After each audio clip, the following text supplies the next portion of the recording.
President Biden is facing backlash over his tweet pressing gas station companies to lower their prices at the pump.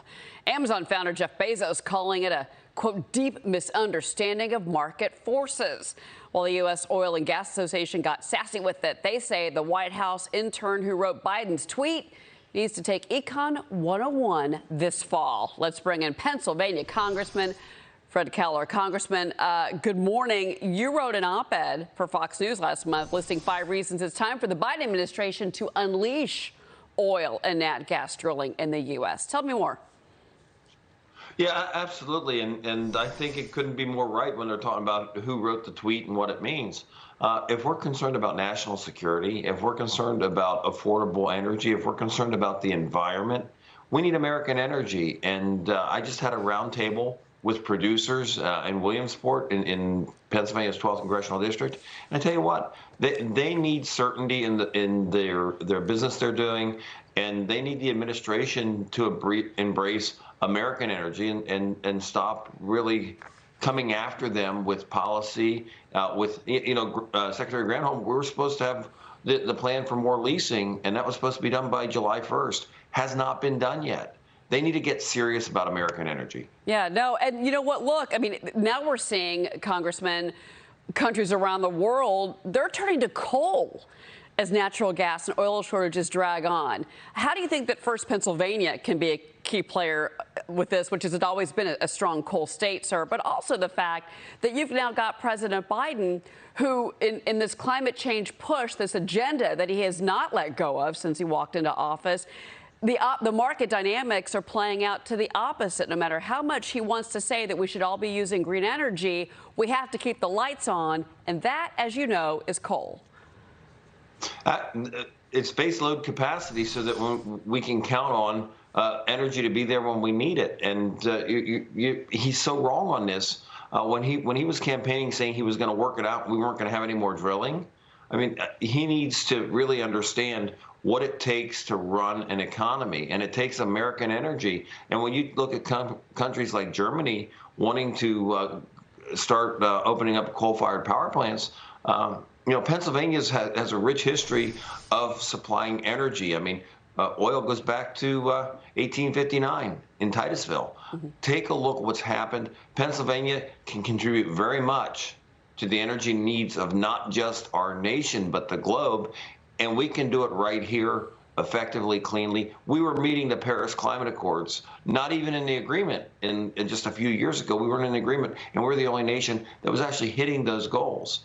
So I think the president needs to embrace American energy if he's serious about making sure that we put America's families first, we have national security, and our allies can rely on a stable, clean supply of energy. And that means jobs, not just in Pennsylvania when it comes to coal, but, we've talked so much about trying to drill in the rest of the country, go back to drilling on our land, and that also means jobs that have been lost under this president, we should add. I want to move on to something else here.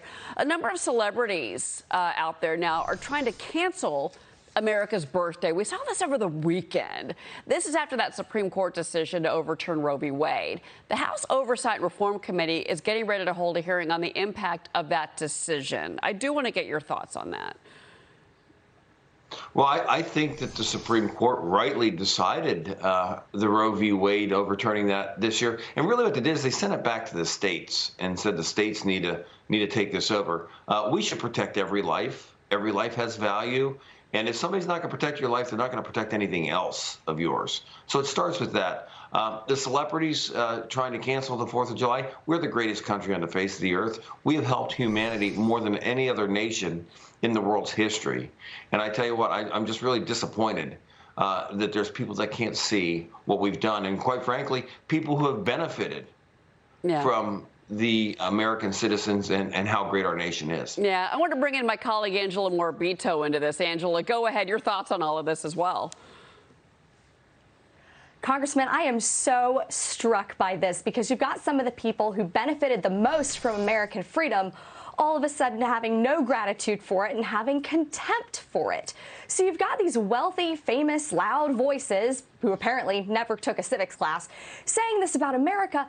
But what are you hearing from your constituents? Because I don't hear these same things about America from my friends and from people I know. It seems to be the people at the top who were angriest? What do you think? Well, I think you got it right. The people, what I'm hearing all across PA 12, and I just spent a great day in the heart of Pennsylvania's 12th Congressional District in one of our communities celebrating its 250th anniversary in America. And, looking at the people that are really proud of our nation and what we do for people, what we do for one another, and because we're free.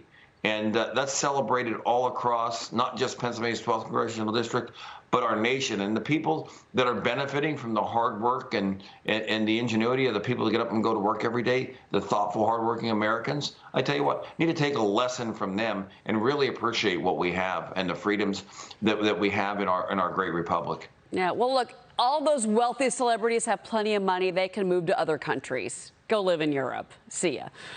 Congressman Fred Keller, by the way, thank you for joining us. And obviously, you had a great Independence Day. We appreciate you joining us this morning. Thank you. And thank you to all our veterans and active duty military that have handed us the greatest nation on the face of the earth. Well said, sir. Thank you very much.